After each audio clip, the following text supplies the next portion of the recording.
Today on Mother Mayhem. Do I actually want more of this? Do they feel safe? Do they seem capable of being the kind of friend I need? This is entirely your decision. You don't have to say yes just because someone chooses you. You do get to decide if you choose them back. And that is not being selfish.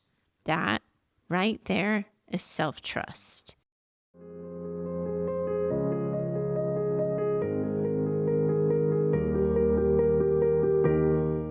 Welcome back to Mother Mayhem, the podcast for daughters of narcissistic and emotionally limited mothers. I'm your host, Heather Gray, and today we are mixing it up.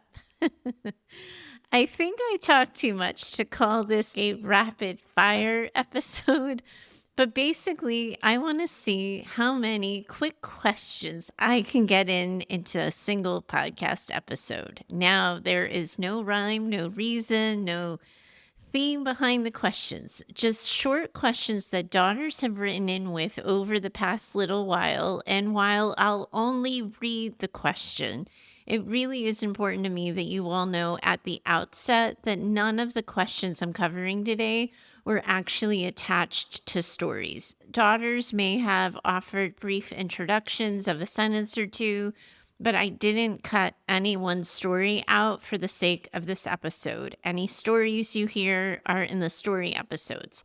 These are just some quick random questions that I have been collecting over the past little while. Thought I could find a spot for them on the show, and then I never did. So here goes, throwing them all into an episode and seeing what happens. All right, first up. Hi, Heather. I'm trying to understand the difference between trauma brain and being dysregulated. Are they the same thing? Am I getting dysregulated because of trauma brain? I think I'm missing something. Woo! I am so glad you asked this because I am sure you are not the only one who's confused here. And I do think I can break it down for all of you with a little bit of good old-fashioned psychobabble. So here goes. You asked about trauma brain versus dysregulation, and that means that we're going to have to invite your nervous system into the party. It's really important that we do that because your nervous system is that link between the two. It's where your trauma brain starts, and it's what gets activated when you end up finding yourself dysregulated. So really, the question is less about which is which and more about understanding how they end up working together. So I'm going to walk you through it. First, what are we actually talking about when we say trauma brain? Trauma brain's the part of your mind that got wired for survival. It is always scanning for danger, emotional or physical, and it reacts lightning fast, too fast for logic or self-reflection. And when you've grown up in an environment where safety was inconsistent or non-existent, trauma brain ends up stepping in to keep you safe. But it uses strategies that made sense back then when the abuse was happening, not always the ones that make sense or are useful for you now. Trauma brain might say sorry, fix it, don't be a problem, you're too much, stay quiet, you can't trust how you feel, get out now. These are like the protection strategies that your brain has practiced over and over.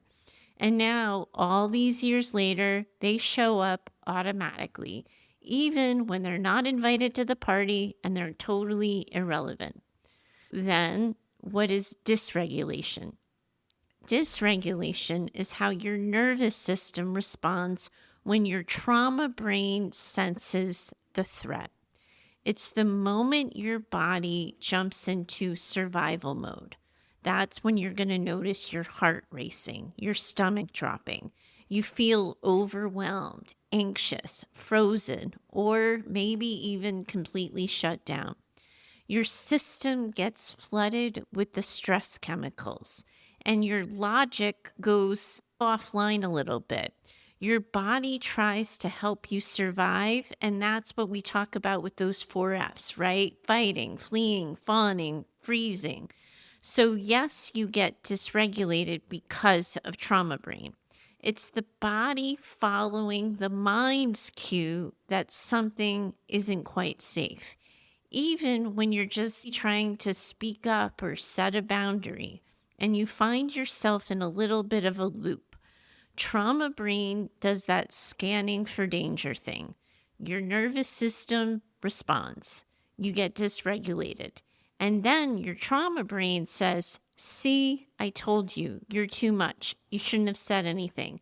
And around and around and around you end up going. That's why this question is so powerful and such a big deal.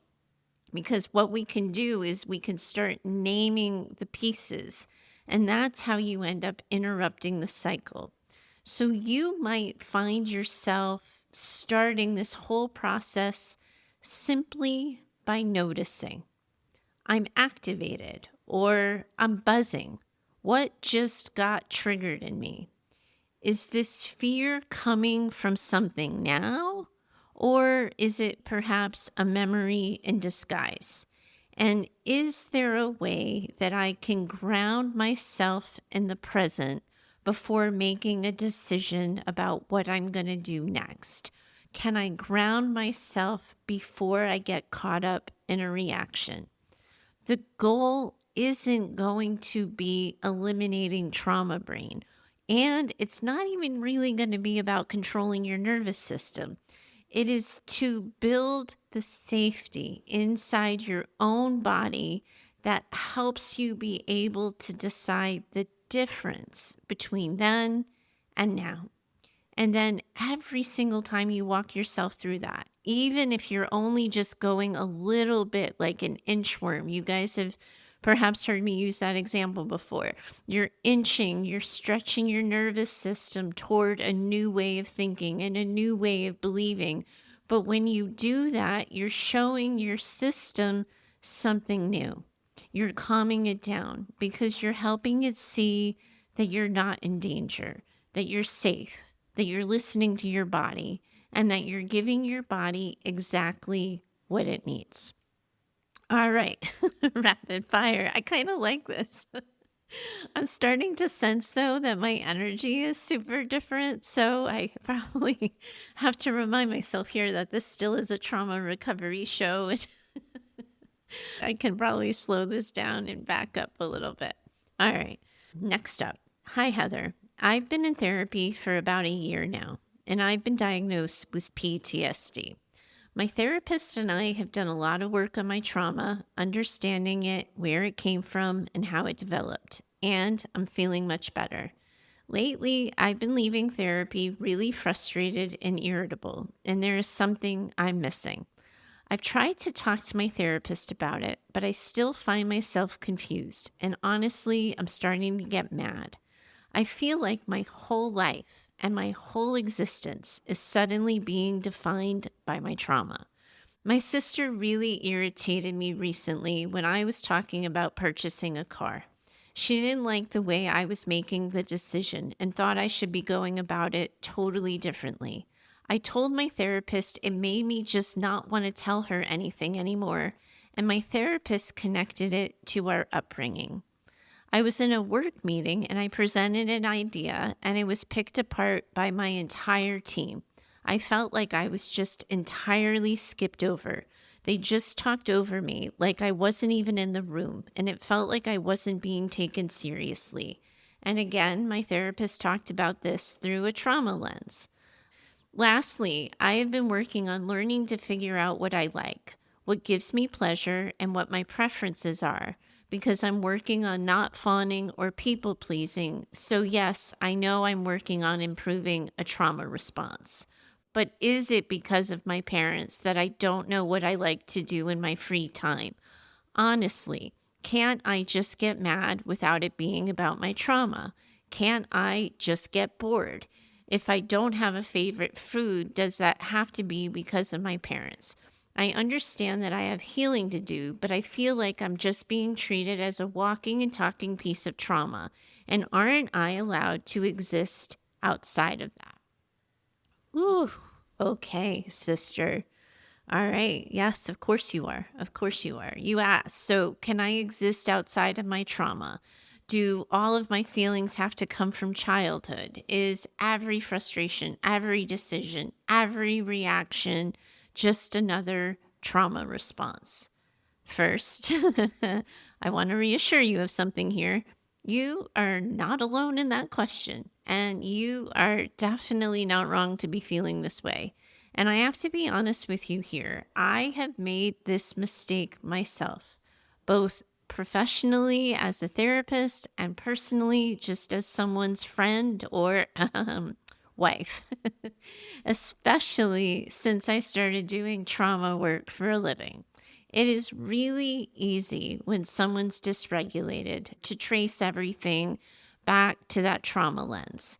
Because, let's be honest, when someone's nervous system flares up, when they shut down, when they get panicky, or they spiral in shame, it is often a clue that something deeper is going on, something familiar and something protective. But here's where I've had to slow myself down, and where I want to slow down with you too, and where your therapist probably also has a little bit of slowing down too. When we only look at our lives through the trauma lens, we start to miss the whole human. Not every reaction is a trauma response. Not every argument with your sister is a reenactment. Not every frustration at work is your childhood playing out on a loop. Sometimes you're just mad or irritated or exhausted. Sometimes people are actually rude or unkind or a-holes, or they're just plain wrong. That doesn't mean you're too sensitive. It doesn't mean you're only upset because you have trauma. And it definitely doesn't mean that someone without trauma wouldn't be bothered by the same thing. It means you're human. It means telling yourself the truth. Healing doesn't mean that nothing bothers you. It means that you get to decide what does. But here's what can happen. When you've lived through trauma, your dysregulation can get misread by you, by other people, and yes, even by your therapist. Instead of validating what's happening right now, the focus ends up shifting to how you're reacting. And that can become a diversion away from what's actually bothering you. And I got to tell you here, I get why that is so frustrating. When your nervous system is super tender and when you're just trying to learn how to trust yourself, dysregulation can sometimes end up feeling like proof that there's something wrong with you. And there's not anything wrong with you. It's just information. And here's something I've been thinking about. Something I, again, have gotten wrong myself, both personally and professionally. It's not that I label someone's experience as trauma brain just because they're dysregulated. It's that when someone loses access to what I perceive as their wise mind, I instinctively end up wanting to help them get back to it. Not because I see them as incapable, but because it's wise mind where clarity lives. It's where you can all hear yourselves, where you can trust yourselves. And so it's where you know what your options are for what can happen next. And you guys know this about me. I am not afraid of emotion. I don't flinch at tears. I'm fine with anger. And I'm guessing that's true about your therapist too. But when wise mind leaves the building, those of us who are the helpers and the healers, well, admittedly, we tend to find ourselves kicking into overdrive. We zoom in, we start connecting dots, we try to make sense of things. And yes, as a therapist, as a friend, as a wife, I have had to be reminded that not everything is trauma all the time, like Marsha on the Brady Bunch. Sometimes your therapist might be getting sidetracked simply because your nervous system has found itself all activated and she's trying to help you find your way back. And it is okay in those moments to talk about it. You can say something like, "Hey, I think we might be zoomed in too tight here. Can we maybe take a step back and look at this more broadly?"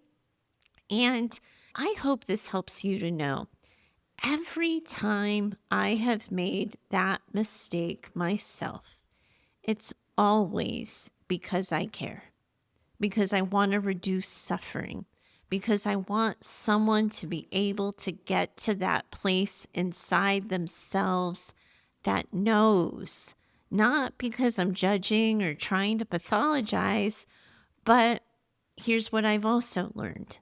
Intention does not erase impact.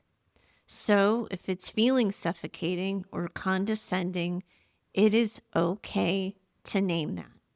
It is okay to want more space, to just be human. You are not just your history. You're also your longing, your dreaming, your curiosity, your preferences, and yes, this can include your frustration with your sister.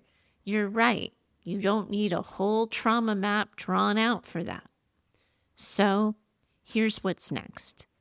Let yourself be seen for the whole of who you are, not just the parts that were hurt. Let yourself question what fits, what's trauma, and what's just a Tuesday. And let your nervous system be the source of information, not the final verdict. You are more than your trauma. I promise. And it's okay to help the people in your life, even your therapist, see that and be reminded of that. All right, next up, last one for today. Heather, I apologize, but right now I am going to be a pain in your ass. Oh my God, I like this already. I am just so stuck and so sick of myself, but also I don't understand myself at all. Like, at all. At the beginning of the year, I was dating a great guy. It felt good, healthy, and safe. I felt good, and it felt rather easy. Then he let me know that he didn't see me as the one he was supposed to be with. He was kind, direct, respectful about it, but still, I was just so sad. I did rather feel like I felt grief and heartbreak at a stronger intensity than I felt my attachment was for him. It's not like I'd already pictured myself marrying him, but still, he wasn't easy for me to get over. Then I started becoming friends with a woman at work, Stacy. She's in the middle of a divorce and was inviting people over to her place a lot. I came to know her sister Linda and her neighbor Mary Ann as they were often invited too. Many nights it just ended up being the four of us hanging out. One night we were all hanging out when in saying goodbye, Mary Ann hugged me and said, "Love you, see you soon." Then Linda said, "Yes, love you guys. I'm so thankful for all of you. We're so lucky to have each other." Have each other, Heather? I didn't even know Linda and Mary Ann considered me a friend.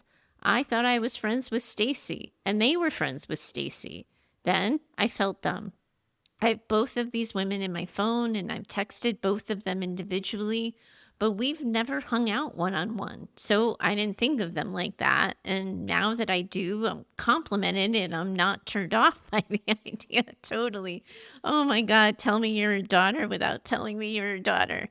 But I am uncomfortable and feeling so very standoffish. It's as if I found out they like me, and now I'm taking a giant step backward.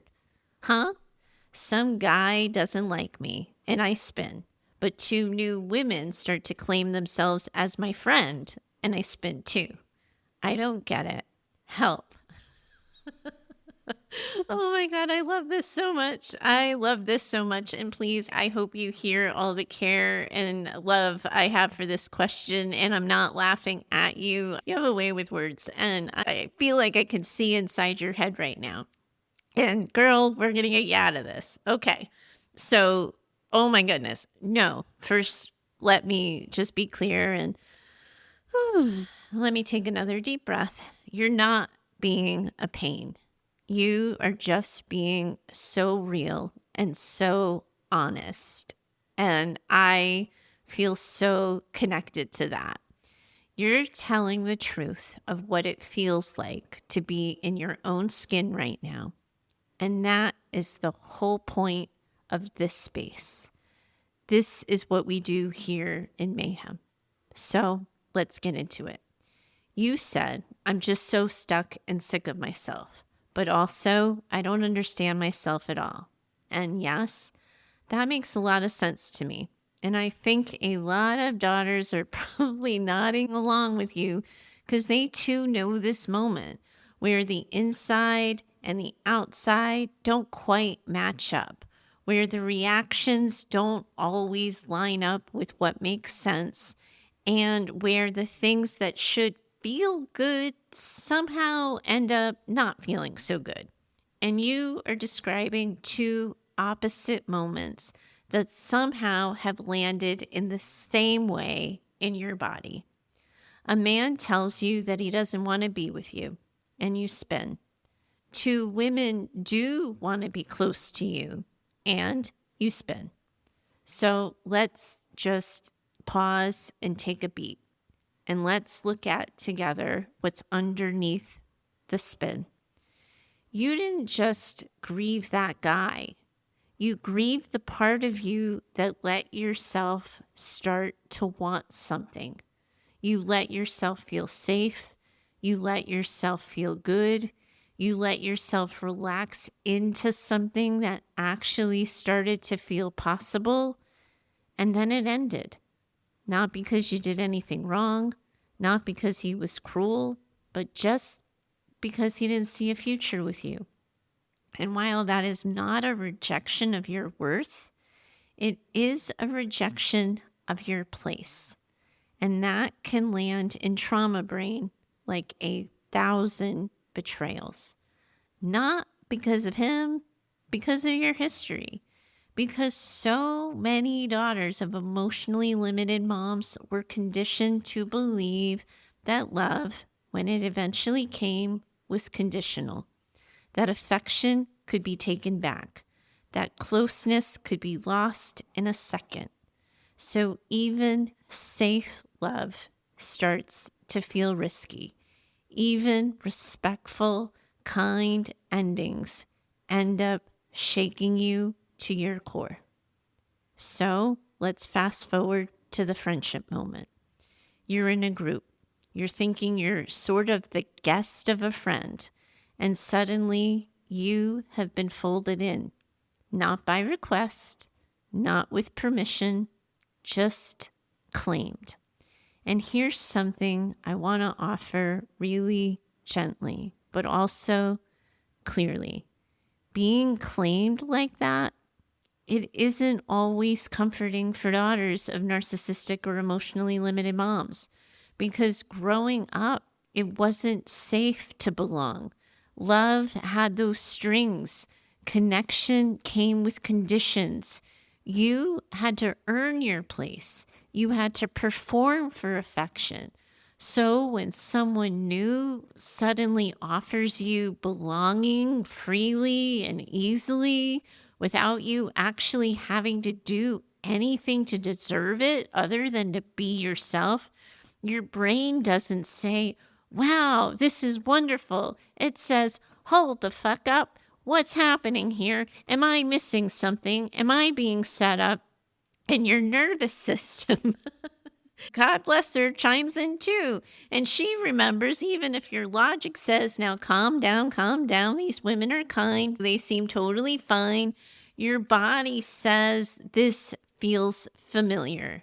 And familiarity hasn't always been safe. That's why you're pulling back right there. That's why your guard went up, because your body's doing what it learned to do, to slow down, to scan, to step back, to protect you. So now we have to welcome in a little bit of a reframe.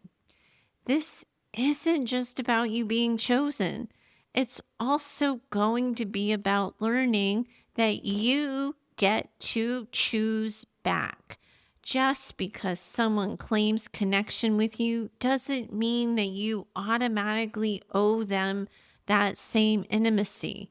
Just because someone likes you doesn't mean you have to step into any kind of closeness that doesn't feel right for you just yet.